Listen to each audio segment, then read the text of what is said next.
For any wrestling enthusiast, the ultimate pastime is conjuring up fantasy matches that never came to be.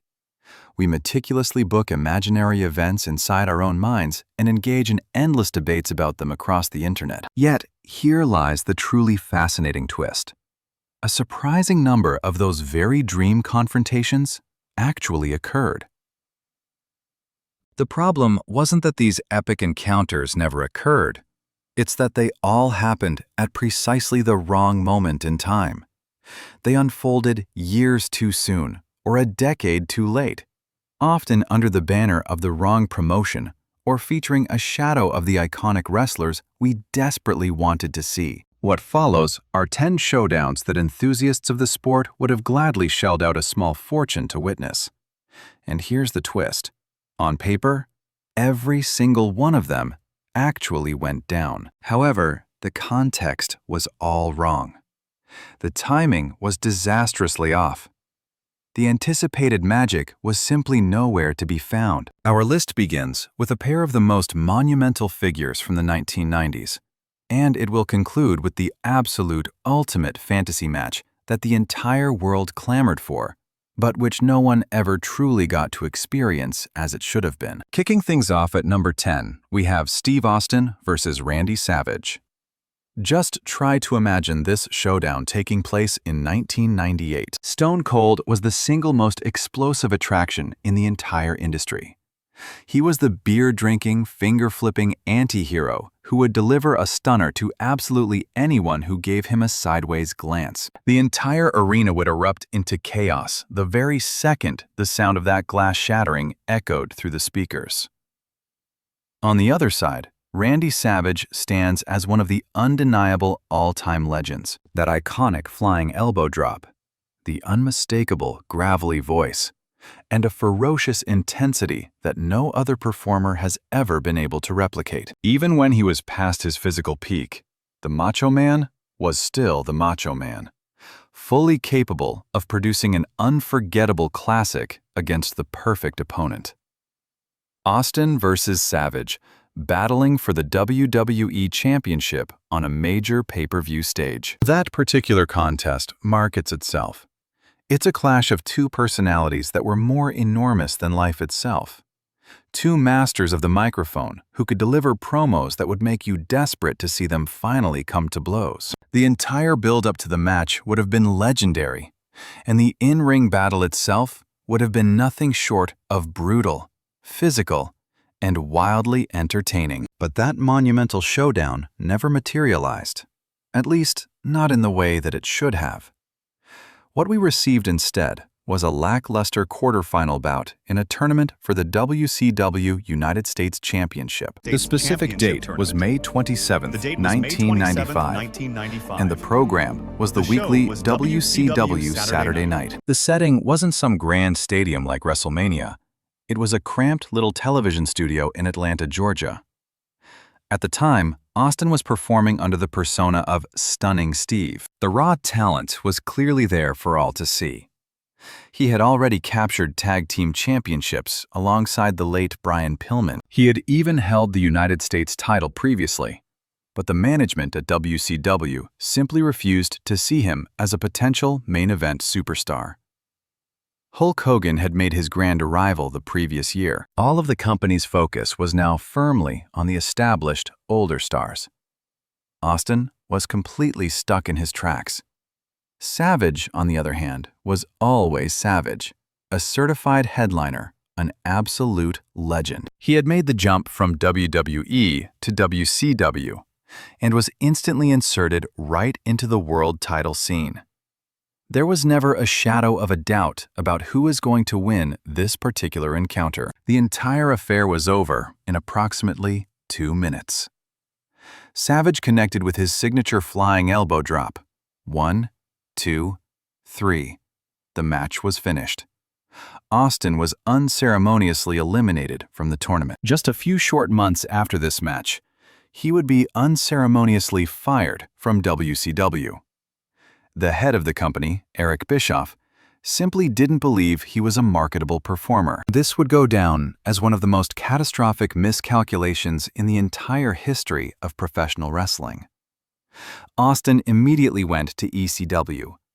It was there that he truly discovered his authentic voice. He evolved into Stone Cold. He then moved on to the WWE and transformed into the biggest global superstar in the business. By the time Austin was headlining WrestleMania, Savage was in the final stages of his career, winding things down in WCW. That narrow window of opportunity for their true dream match had slammed shut forever. All we were left with was 2 minutes inside a television studio. That's the entirety of what we got. Two of the most incredible performers ever sharing a ring for one completely forgettable match that had zero significance. The contrasting career trajectories of these two icons tell you everything you need to know about the inner workings of the wrestling industry. Often, success is purely about timing. At other times, it's about being in the ideal place at the ideal moment. And sometimes, the most skilled wrestler in the world doesn't emerge victorious. The victory goes to the individual who is given the best opportunity. Randy Savage seized his golden opportunity back in 1985 when he made the leap to the WWE. He went on to win the Intercontinental Championship. He eventually captured the WWE Championship. He was in the main event of WrestleMania. He became one of the most prominent stars of the entire Golden Era. By the time he arrived in WCW, his legacy was already cemented. He was a living legend. The company compensated him as such. Austin, however, had to forge his own path and create his own opportunities from scratch.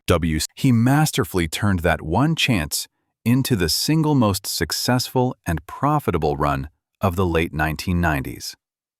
From 1997 to 2001, absolutely no one was bigger than Stone Cold. No other superstar even came remotely close. So what could have transpired if they had crossed paths in 1998? Austin was busy defending his WWE Championship against all comers. He faced The Rock, Mankind, The Undertaker, and Kane. He had certified classics with every single one of them. Savage could have easily been a key part of that main event rotation. The verbal battles on the microphone would have been unforgettable. The match itself would have been a masterclass in physicality and raw intensity. But Savage was stuck over in WCW, deeply entangled in the New World Order storyline that had been stretched out for far too long, where he was forced to play a supporting role to Hogan, Nash, and Hall. His greatest days were already in the rearview mirror. Despite the fact that he was still a phenomenal performer in the ring, the alternate reality where Steve Austin and Randy Savage engage in a proper, lengthy feud simply does not exist. We are left only with this universe, where their sole encounter was 2 minutes of absolute nothing back in 1995, and where the true dream match was destined to remain a dream forever. Now, at number 9, we have Bret Hart versus Hulk Hogan. This one is truly agonizing. We are talking about two of the most recognizable names in history. Two men who single-handedly defined their respective eras.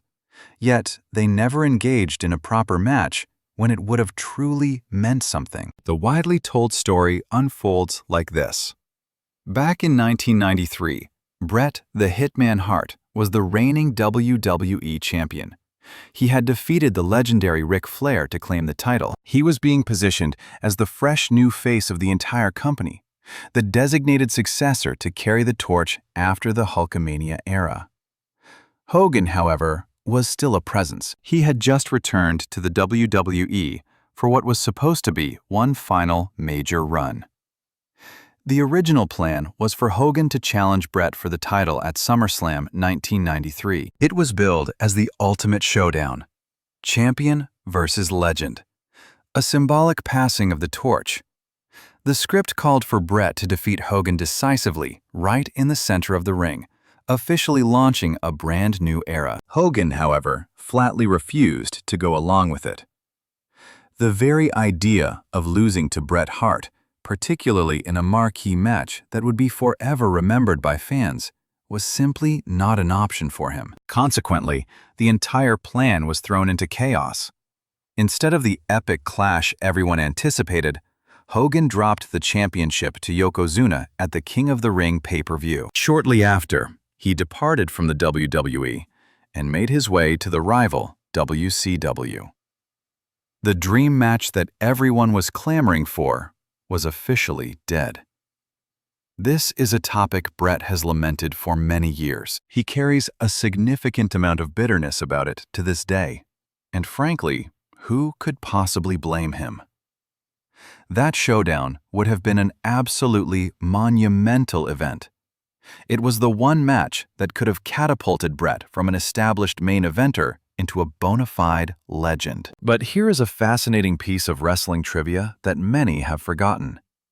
The two men had, in fact, wrestled each other many years prior, way back in 1979. This took place in Georgia Championship Wrestling.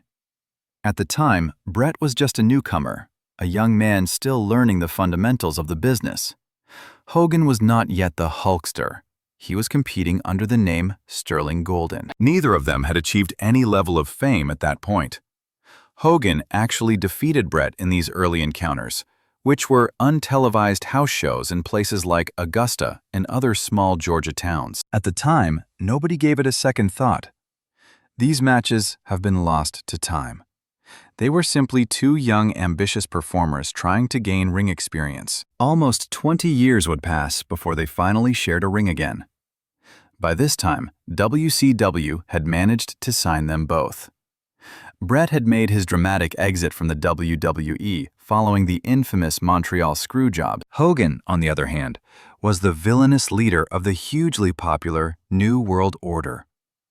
The conditions were finally perfect for them to have their long-awaited major match. In a truly baffling decision, WCW opted to give this momentous match away on a completely unremarkable episode of Nitro.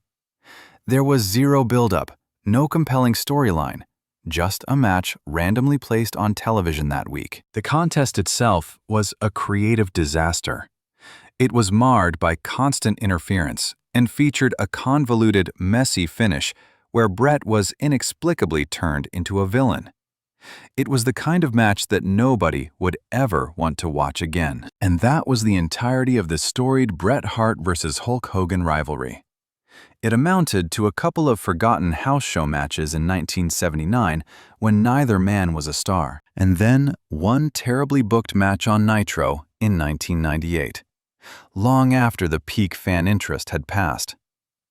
The single biggest dream match of the early 1990s was completely and utterly wasted. Bret Hart wrote about this whole ordeal extensively and with great passion in his autobiography. He felt profoundly cheated by the circumstances.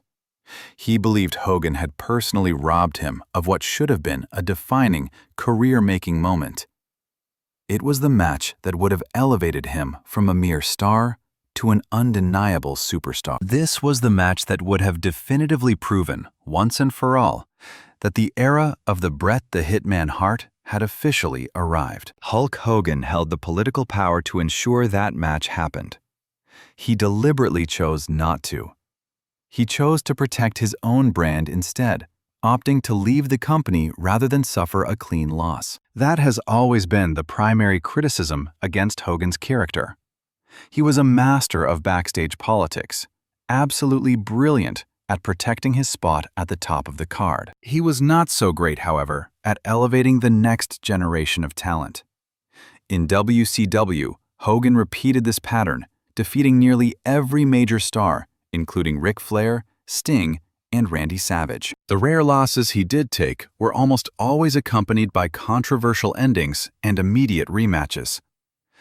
By the time Bret Hart arrived on the scene, the company was already in a state of serious decline. The New World Order storyline had been stretched out for far too long.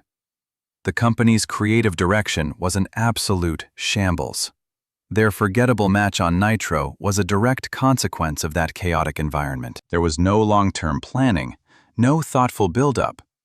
The prevailing mindset was just to put them in the ring together and see what would happen. What happened was an abysmal match that satisfied no one. Not the fans in attendance, not the wrestlers themselves, and certainly not the millions of people watching from home. Bret deserved a much better fate. He was universally recognized as one of the greatest technical wrestlers in the history of the sport. His matches were masterpieces of in-ring psychology. His ability to tell a story through wrestling was unparalleled. A properly executed, long-term feud with Hogan would have been the perfect vehicle to showcase everything he was capable of. Instead, what he received was a throwaway match on free television that holds no positive place in anyone's memory. The SummerSlam 1993 match that never came to fruition remains one of wrestling's great unanswered questions. What would it have actually looked like? Who would have walked away the winner? How might it have profoundly changed the course of both their careers? We will never find out. Hulk Hogan made sure of that the day he walked away. Number 8 is Ric Flair versus Hulk Hogan. This was promoted and anticipated as the most colossal match in the history of professional wrestling. The Nature Boy versus the Hulkster. It was the ultimate NWA versus WWE showdown. The stylin' and profilin' champion of the world against the iconic all-American superhero. This was a collision of two entirely different wrestling philosophies finally coming together. Throughout the 1980s, Flair and Hogan were the absolute rulers of their respective companies. Flair was the celebrated NWA World Champion. He traveled all over the territories, engaging in legendary matches with the likes of Dusty Rhodes, Ricky Steamboat, and Harley Race. He was widely considered the most skilled worker in the entire industry, the man who was capable of having a fantastic match with absolutely anyone. Hogan was the unmistakable face of Vince McMahon's globally expanding WWE. He famously slammed Andre the Giant. He headlined one WrestleMania after another. He was, without a doubt, the biggest star in wrestling, and arguably one of the biggest celebrities in all of entertainment. Every single kid growing up in America wanted to be just like Hulk Hogan. The match that every fan desperately wanted to see was Flair versus Hogan on the grand stage of WrestleMania. It would feature the two biggest champions of the entire decade in one match to finally settle who was truly the best in the world. It had the potential to be the biggest event the wrestling industry had ever seen. In 1991, Ric Flair acrimoniously left WCW after a major contract dispute. He then made his shocking arrival in the WWE, carrying the iconic big gold belt. Bobby the Brain Heenan masterfully hyped his arrival for weeks on television. The message was that the real world champion was coming, and he had his sights firmly set on Hulk Hogan. The initial buildup was executed perfectly.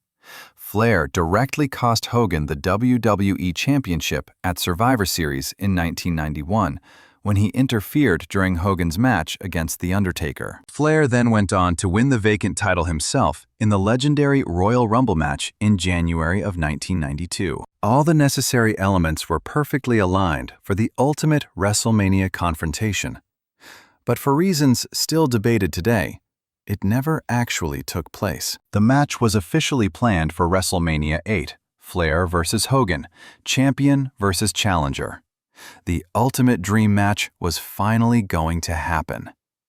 And then, Hogan backed out of the arrangement. The official story that was circulated claimed that Hogan was taking a temporary leave of absence because of the steroid scandal that was making major headlines in the news. In reality, the situation was far more convoluted, a chaotic mix of backstage power plays and monumental egos. Neither of these larger-than-life figures was prepared to suffer a defeat at the hands of the other on the industry's grandest platform. Consequently, WrestleMania 8 took place without the blockbuster showdown everyone had anticipated. Hulk Hogan ended up in a bout against Sid Justice, and Ric Flair found himself defending his title against the legendary Randy Savage. While both of those contests were certainly respectable matches in their own right, neither one delivered the epic confrontation the entire world was desperate to witness. The two titans did eventually clash, just never under the bright lights of WrestleMania. Instead, they squared off in a series of non-televised house show matches during the latter part of 1991 and the beginning of 1992. Their very first encounter occurred on October 23, 1991, in the city of Dayton, Ohio. The matches were well executed and displayed solid in-ring work, but these untelevised events simply don't carry the same historical weight. The fact is, almost nobody remembers these house show circuits. The most anticipated matchup of that generation ultimately unfolded in sparsely filled arenas, far from the glare of any television cameras. There was no dramatic build-up, no compelling storyline.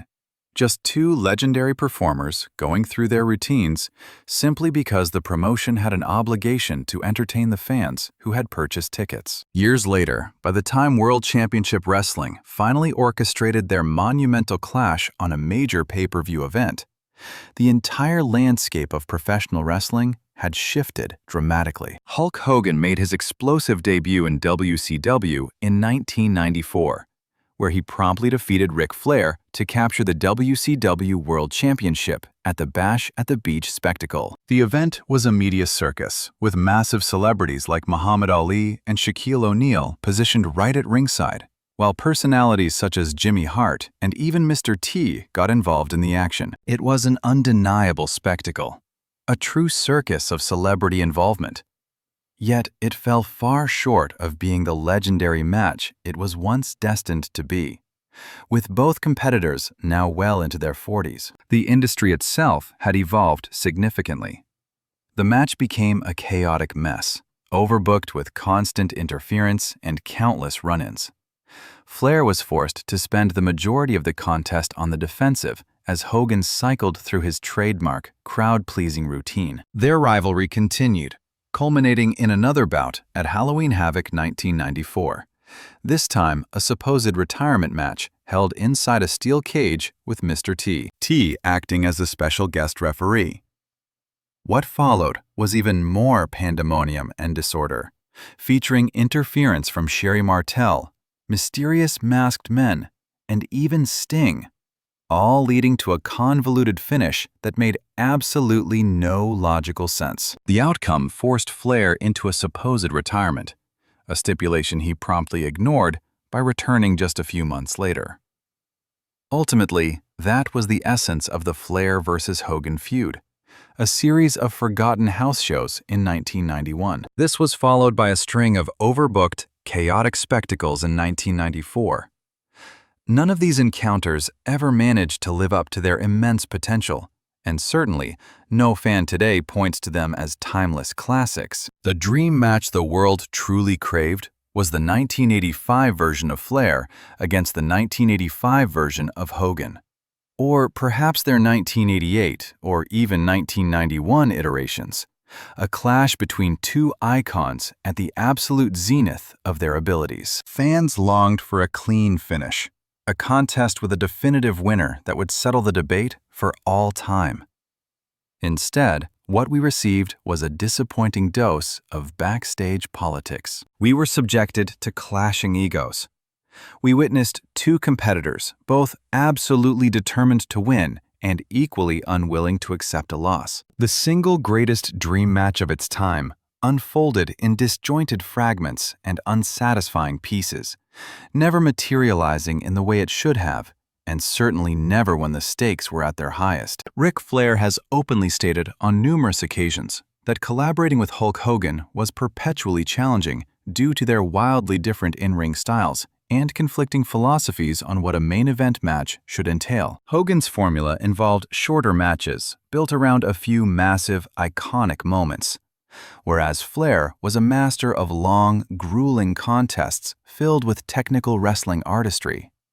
They were simply never able to find a workable compromise between their two approaches. The WrestleMania encounter that never came to be still stands as one of professional wrestling's most tantalizing what-ifs.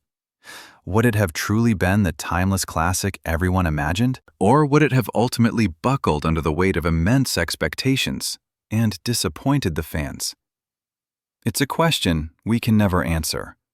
Our only evidence consists of obscure house show results and the chaotic main events from their time in WCW. It remains the ultimate dream match that technically took place, yet in all the ways that truly matter, never really happened at all. Coming in at number 7, we have the tantalizing prospect of Owen Hart versus Jeff Hardy. Owen Hart was an extraordinary talent, a fact that was obvious to anyone who ever saw him perform. He possessed a rare combination of incredible humor and breathtaking athleticism. He had the unique ability to create a fantastic match with virtually any opponent on the roster. And his epic feud with his brother Brett proved he was more than capable of headlining main event programs. Furthermore, his brilliant comedic timing and character work demonstrated his incredible versatility. On the other side, Jeff Hardy would eventually rise to become one of the most beloved and popular wrestlers of his entire generation. He was the ultimate high-flying daredevil, a risk-taker who would fearlessly launch himself from any structure.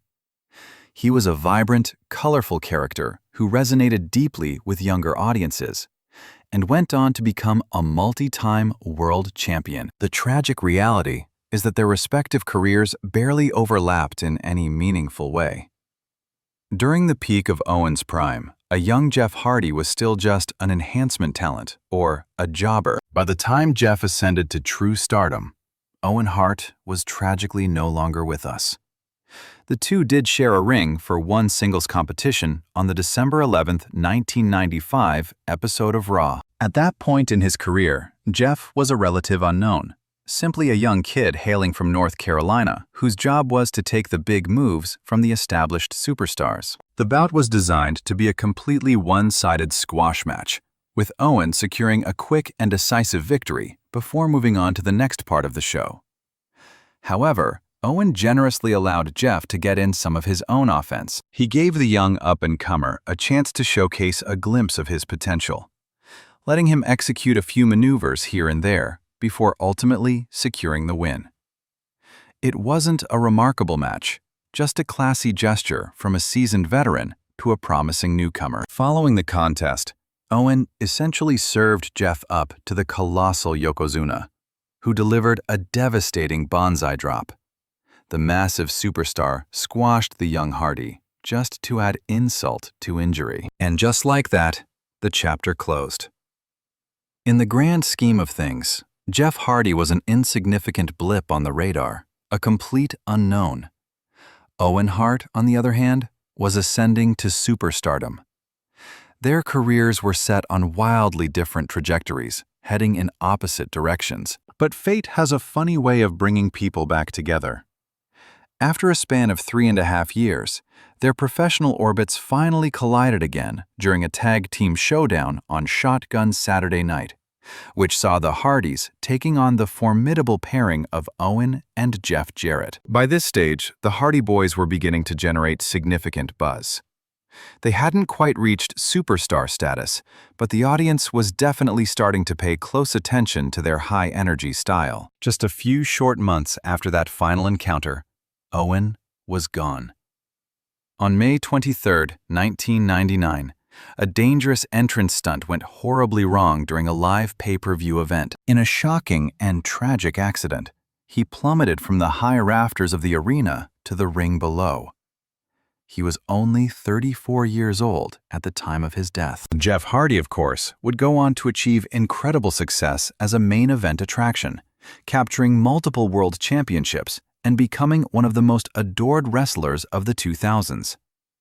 He embodied the exact type of innovative opponent Owen would have cherished working with. We are left to merely imagine what a true feud between them would have looked like. Picture Owen Hart, the master technician, cleverly countering all of Jeff's wild, high-risk maneuvers. Imagine Jeff Hardy using his blinding speed to catch Owen off guard, a dynamic clash between two immensely creative performers constantly pushing one another to new creative heights. It would have been the very kind of match that reminds fans why they fell in love with professional wrestling in the first place. Instead, all that remains is a forgotten squash match from 1995 and a tag team bout from 1999. That brief, almost non-existent record constitutes the entire history of Owen Hart versus Jeff Hardy. It stands as yet another incredible dream match that was tragically stolen from us by fate. For an athlete like Jeff Hardy, Owen Hart was the perfect adversary.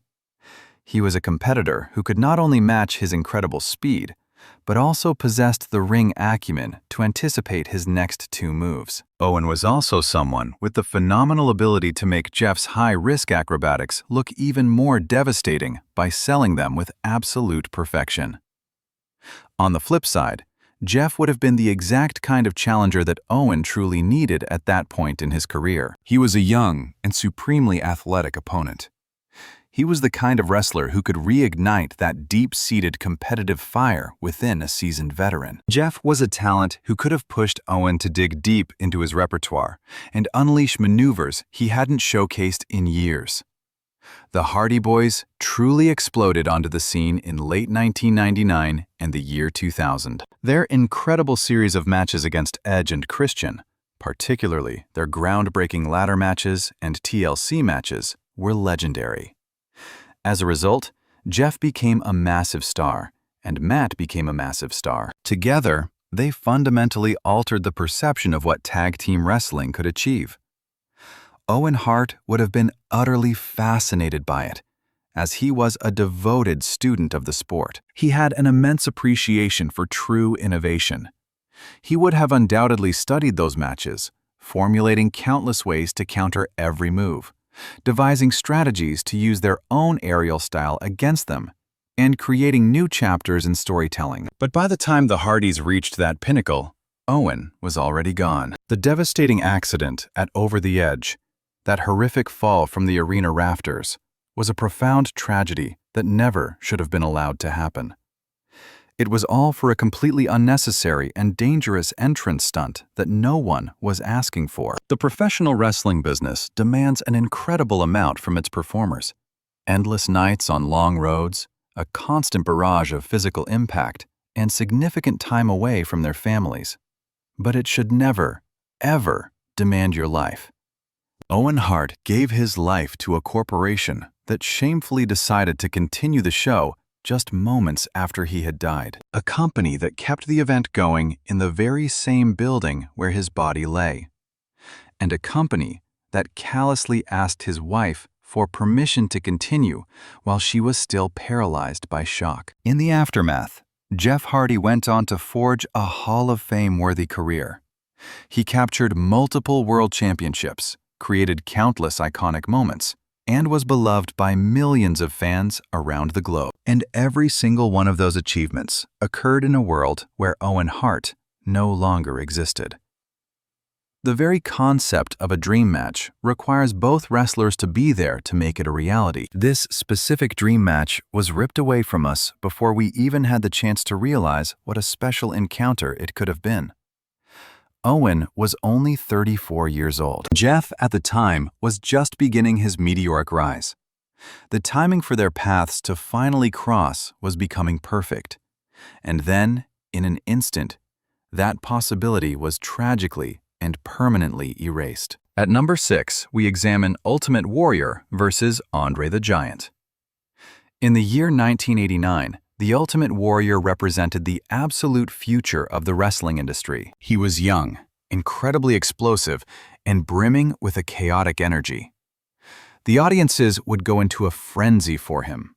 His entrance alone was often worth the full price of a ticket. The image of him sprinting full speed to the ring, violently shaking the ropes as his theme music blasted through the arena, was unforgettable. He was the perfect mold of what the company wanted for its next great superstar. Andre the Giant, in contrast, was a titan from the past, the legendary eighth wonder of the world. He was the man who had co-headlined the single biggest show in wrestling history against Hulk Hogan at WrestleMania 3. Biggest show However, in by wrestling history against 1989, Hulk Hogan Andre's at WrestleMania colossal 3. body was beginning to But by break down. 19 He was physically unable to perform the feats that had made him a global icon. The severe effects of his acromegaly were relentlessly catching up with him, turning every single match into an immense physical ordeal. In a different era, this encounter could have been an absolutely incredible feud. The unstoppable rising star challenging the seemingly insurmountable legendary giant. It was a perfect storm of two different generations colliding.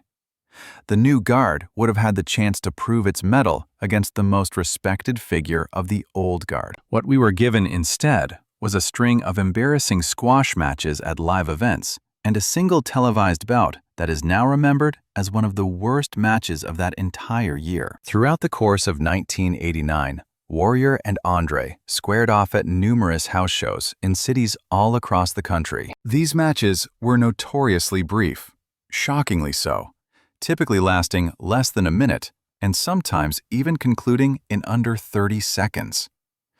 Warrior would storm the ring, overwhelm Andre with his offense, pin him, and the show would move on. It is widely reported by everyone who was there that Andre the Giant genuinely hated working with the Warrior. Andre felt that Warrior had not paid his dues in the business, had not truly earned his top spot, and failed to appreciate the massive opportunity he had been given. Andre was a firm believer in the old-school traditions. He held a core belief in respecting the business and honoring the veterans who had paved the way. The Warrior's mentality was simply not aligned with that. Regardless of his personal feelings, Andre did the job night after night with the utmost professionalism. That was simply the kind of man Andre was.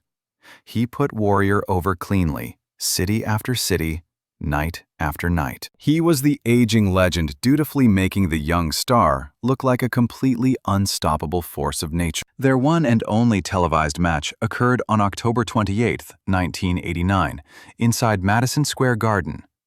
It was broadcast 3 days later on the program Saturday Night's Main Event. The bout was for Warrior's Intercontinental Championship, and it was terrible. Genuinely, truly awful. The Wrestling Observer newsletter officially designated it as the worst match of the year. Andre's mobility was so compromised that he could barely move around the ring. This, in turn, severely limited what Warrior was able to do. The contest ended unceremoniously in a disqualification after Bobby Heenan interfered. It was a performance where nobody came out looking good. The frustrating part is, this feud had the potential to be something truly special had it happened just 5 years earlier. An Andre from 1984 was still agile, still an incredible spectacle, and still very capable of producing good matches. The Warrior of 1989 was at the absolute peak of his popularity and physical powers. If you could combine those two specific versions of the men, you would have a matchup worth witnessing. Instead, what we witnessed was a broken-down Andre losing to a youthful Warrior in matches that were over in a matter of seconds. It was the sad spectacle of a legend being repeatedly squashed by the new kid on the block. Yet there is one lost match from this period that wrestling fans still whisper about. On April 3, 1988, in Cesena, Italy, Andre the Giant actually pinned the Ultimate Warrior. It stands as possibly the only time the Warrior ever lost a match cleanly during his entire career. The complete footage of this bout has been almost entirely lost to time. Only small clips remain, representing a fragment of wrestling history that very few people have ever seen. By 1990, Andre was barely wrestling in any capacity. His final singles competition was against Warrior on March 3, 1990, in the city of New Orleans. It ended in another loss, another quick squash. The end of a magnificent era was happening quietly at anonymous house shows that almost no one remembers. Just a few months later, Warrior defeated Hulk Hogan at WrestleMania 6 for the World Championship in a historic title versus title match. This was the single biggest moment of his entire career. He had finally reached the summit. The torch had officially been passed. Andre the Giant's reign at the top was over. While he would still grace the squared circle for a few more appearances, helping to elevate younger talent and competing in tag matches overseas, his legendary career as a singles competitor had definitively concluded. A titan had fallen, and in his wake, a new warrior had risen to stake his claim. The fantasy version of this matchup would have been an entirely different spectacle. Andre, in his absolute prime, squaring off against the warrior at his most ferocious peak. Just imagine the raw energy of the warrior's explosive entrance colliding with the sheer, awe-inspiring spectacle of the giant himself. This deserved to be a match with real significance, one supported by a proper build-up, a compelling story, and genuine drama. What we received instead was a classic example of what occurs when two careers fail to align at the right moment. We witnessed the unfortunate reality of an aging legend being sacrificed in a series of swift defeats to a burgeoning young star. It was a demoralizing sequence of one-sided beatdowns, one after another. This series of letdowns culminated in what was widely considered the worst televised match of 1989. The entire feud felt less like an effort to create something truly memorable and more like a cold, calculated business decision to elevate a new talent. Andre tragically passed away in 1993. The Warrior would continue to be a deeply controversial figure in the wrestling world, right up until his own passing in 2014. Their respective journeys intersected at the worst possible moment, just as one legend was fading from the spotlight and the other was just beginning to shine. It remains another dream match that, while it technically occurred, never came close to fulfilling its immense potential. At number 5, we explore the tantalizing what if of Chris Jericho versus Mick Foley.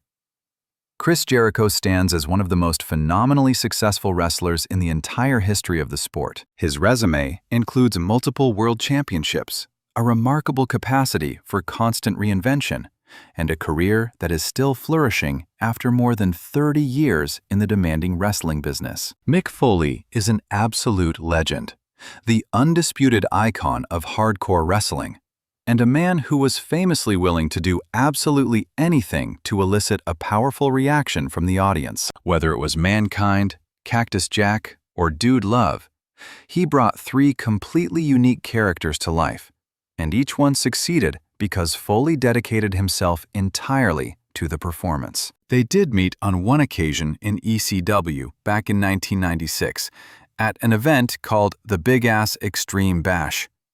Jericho was just a young up-and-comer at the time, though he had already made a significant impression in Mexico and Japan. The visionary Paul Heyman brought him over to ECW with the goal of giving him some crucial exposure to the American audience. Foley was then performing as Cactus Jack, the established hardcore legend, already deeply respected and recognized as one of the very best in the world at that brutal style of wrestling. Their match was adequate, but it was certainly nothing special. Jericho was still in the process of finding himself as a performer. He clearly possessed immense talent, but he had not yet managed to assemble all the pieces into a complete package. A few transformative years in WCW would be needed to polish him into the superstar who would later debut in WWE with that unforgettable countdown clock. Now, just imagine if this match had happened in 1999 instead. Chris Jericho is born. He instantly establishes himself as one of the most gifted talkers in the entire company. He was sharp, hilarious, and had an uncanny ability to get under the skin of absolutely anyone.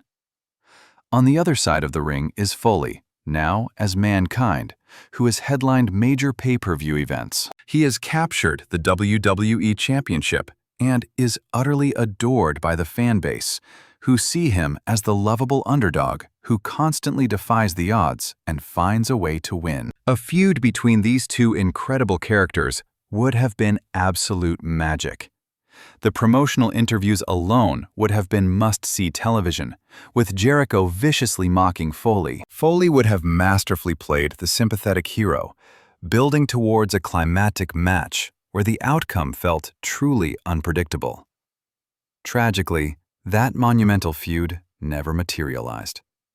Soon after, Foley made the decision to retire from full-time competition.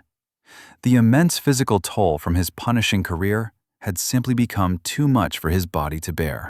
Their careers would never cross again in any truly significant or meaningful way. They did share one memorable moment during Foley's Hall of Fame induction ceremony, where Jericho humorously laid down in the ring and allowed Foley to pin him, a comedic reference to their time together in ECW. It served as a gentle reminder that these two icons once shared a ring, and a poignant hint of the incredible story that could have been told if only the timing had been different. Coming in at number 4, we have Shawn Michaels versus Rob Van Dam. This was the showstopper versus the whole damn show, Mr. WrestleMania versus Mr. Monday Night. This was a collision between two of the most supremely athletic performers of all time. Two men who made seemingly impossible feats of agility look routine. Fans dreamed of this exact match throughout the late 1990s. Whenever he was healthy, Michaels was positioned at the very top of WWE. At the same time, Van Dam was absolutely revolutionizing the industry in ECW, making their potential clash the one match everyone was clamoring to see. By the time they finally ended up working for the same company, the circumstances had changed entirely. Michaels was returning after a 4-year absence due to a severe back injury, while Van Dam had at last made his way to WWE. The match was finally possible, and indeed, it took place. It happened in late 2002 on an episode of Raw, and it lasted for a brief 9 minutes before Triple H interfered, causing a disqualification finish. And that was it. The match itself was perfectly fine. One might even say it was good. But it was a pale shadow of what it could have been. At that point, Michaels was only 3 matches into his incredible comeback run. He was still working to overcome significant ring rust. He had not yet transformed back into the legendary Shawn Michaels, who would go on to have a string of classic encounters in the years that followed. Van Dam, meanwhile, was in a strange predicament. It seemed that WWE was never fully prepared to commit to pushing him to the top, even though he was enormously popular with the fans. He could put on incredible matches with anyone, yet he found himself languishing in the mid-card for most of his tenure. His single run as a world champion was short-lived and ended on a sour note. If this match had happened just a few years later, the result would have been drastically different. By 2005 or 2006, Michaels was delivering some of the best performances of his entire career. Look at his legendary contests with Kurt Angle or his iconic battles with The Undertaker.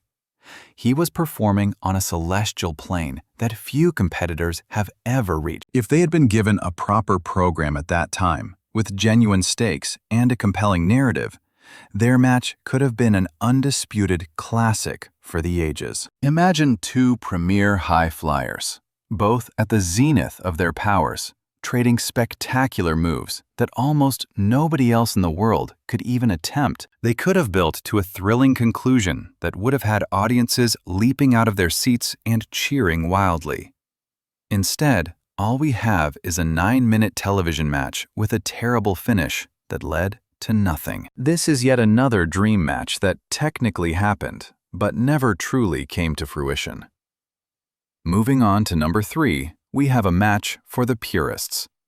William Regal versus Samoa Joe. And this is a contest for those who appreciate their wrestling to be brutally stiff. We're talking about two men who hit incredibly hard. Two competitors who could cause you legitimate pain if they wanted to. It was a potential masterpiece of technical wrestling blended with savage strikes. And in that realm, William Regal was an unparalleled master of his craft. His traditional British style was unlike anything else commonly seen in American wrestling. He had a unique talent for making every move look agonizing, and he could genuinely stretch you to your breaking point. He dedicated over 2 decades of his career to the WWE, and while he may not have consistently been a main event attraction, He commanded immense respect from everyone deeply involved in the wrestling industry. In the ring, Samoa Joe was an absolute predator. His strikes appeared devastatingly real for one simple reason. They were. His submission holds were nothing short of punishing. His legend was truly forged in TNA, where he engaged in unforgettable classics with AJ Styles and Christopher Daniels, defining that company for many years. If this match had happened when both were in their prime, say the mid-2000s, it would have been absolutely spectacular. Regal can still perform at a high level, but this would have been Joe at his most ferocious peak. This was a contest with absolutely zero wasted energy. Each strike carried significant weight, and every single hold was applied with a clear and deliberate purpose. Their paths never professionally crossed within the same major organization.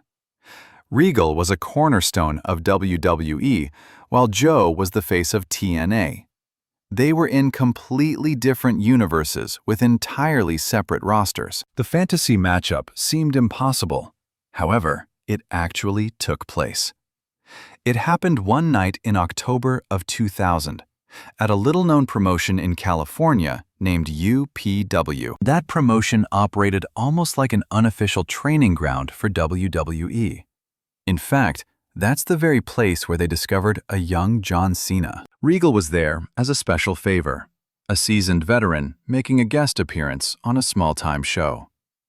Joe was a complete novice just starting his career, about 100 pounds lighter than his future self, and sporting a poorly fitting wrestling singlet. He was still trying to forge the identity of the performer who Samoa Joe would eventually become. Regal secured the victory in their match, but it was hardly a memorable encounter.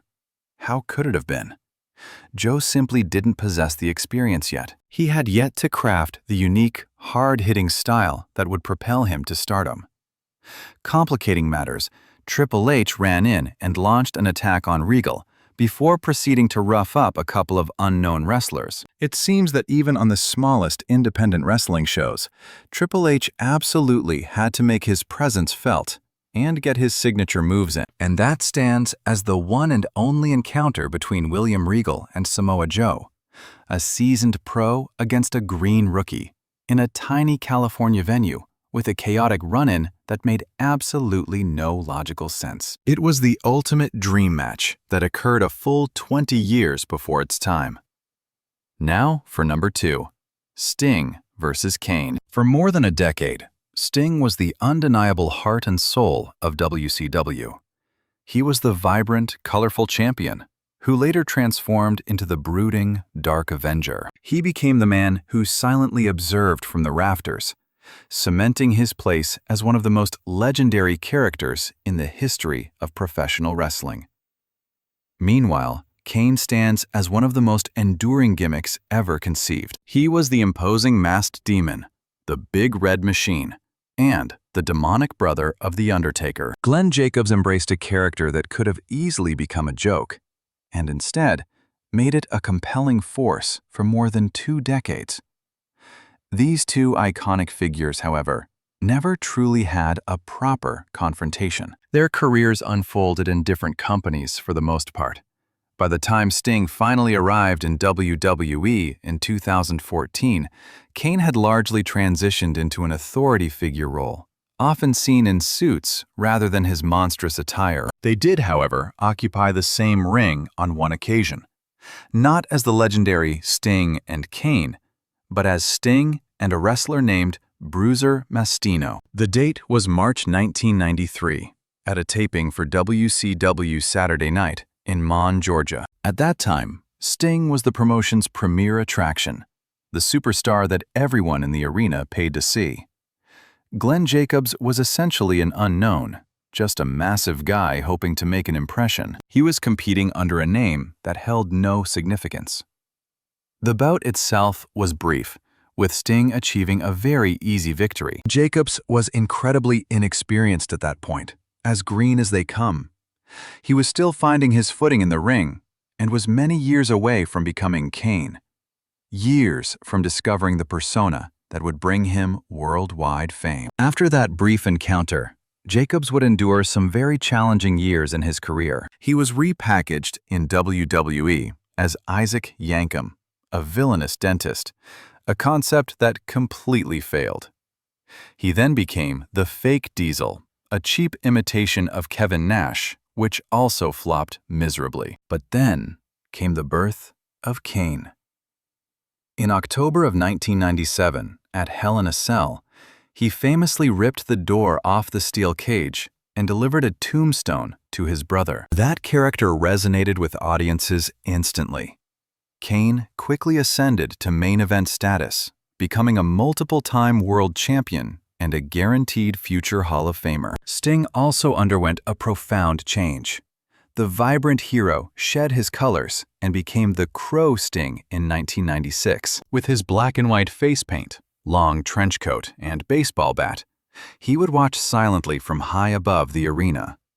It remains one of the greatest character reinventions of all time. A clash between those two specific personas would have been a guaranteed box office success. Imagine two creatures of the night, two seemingly supernatural entities colliding. The promotional interviews would have been chillingly intense. The match itself would have been an incredibly physical spectacle.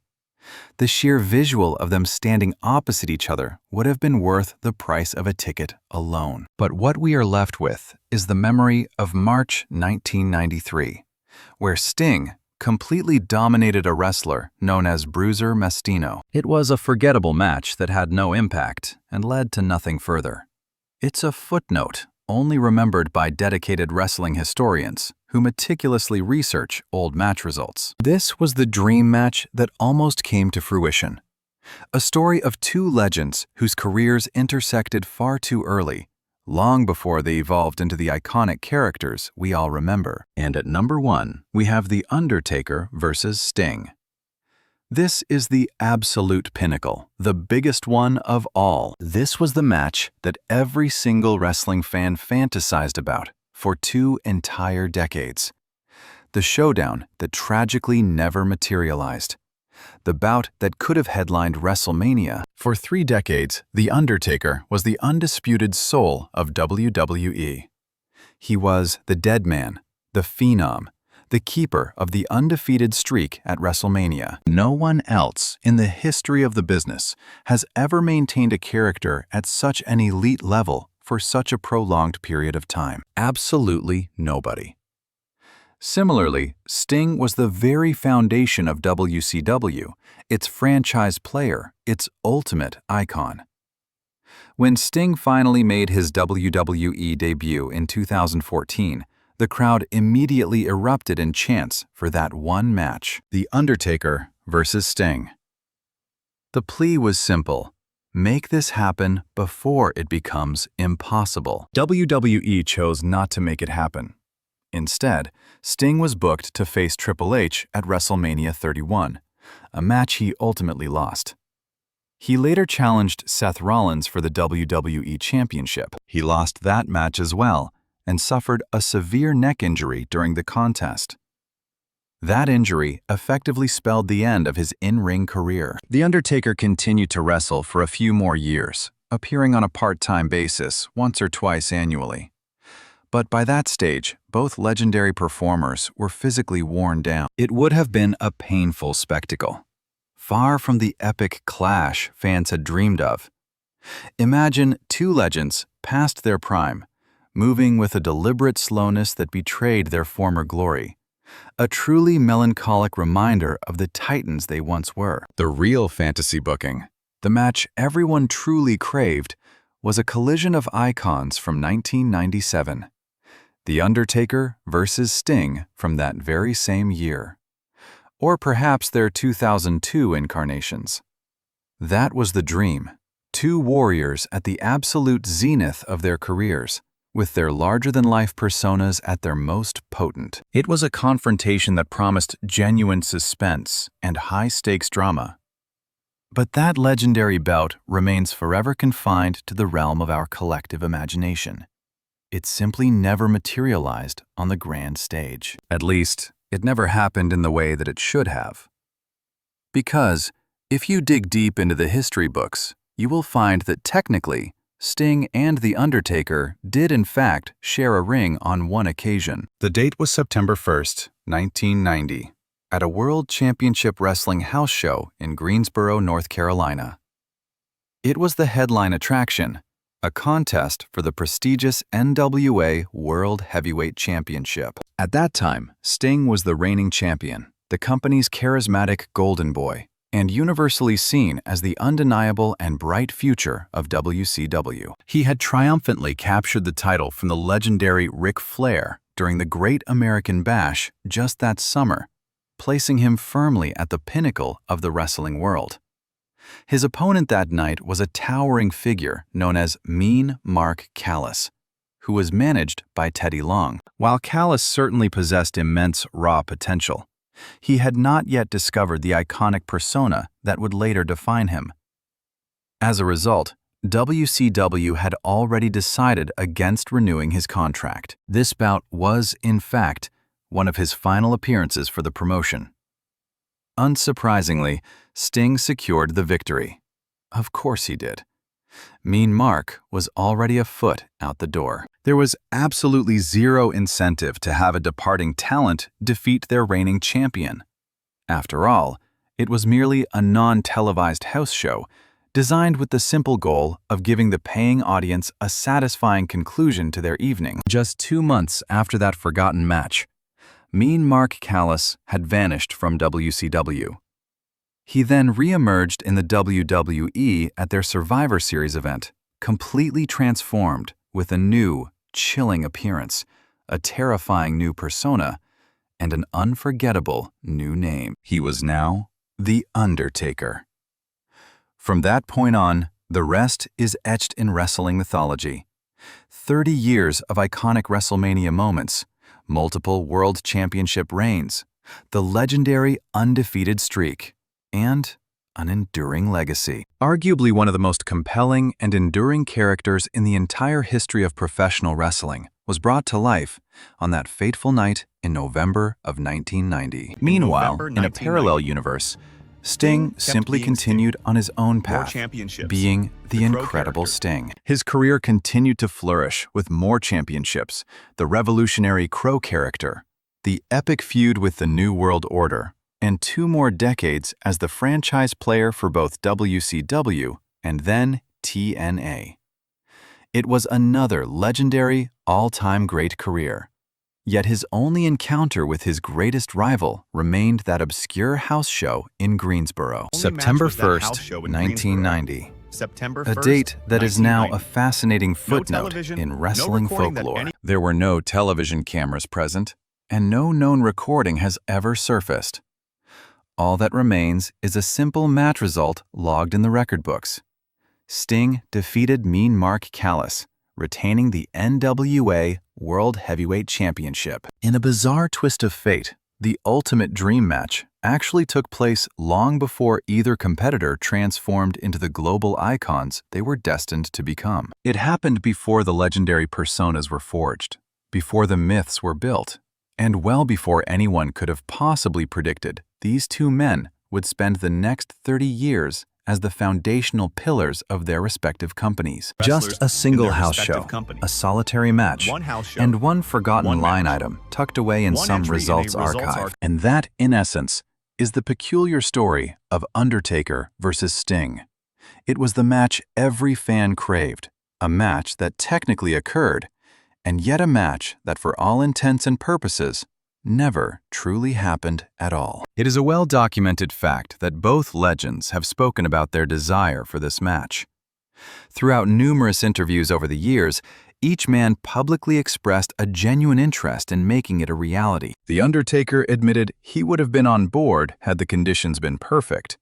Sting even revealed that he actively campaigned for the bout when he eventually made his long-awaited arrival in WWE. It seemed like everyone, from the fans to the wrestlers themselves, was desperate for this epic encounter to happen.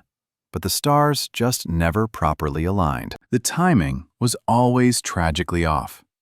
Whenever Sting was healthy and available, The Undertaker was battling an injury. And then, when The Undertaker was finally cleared to compete, Sting would unfortunately get sidelined.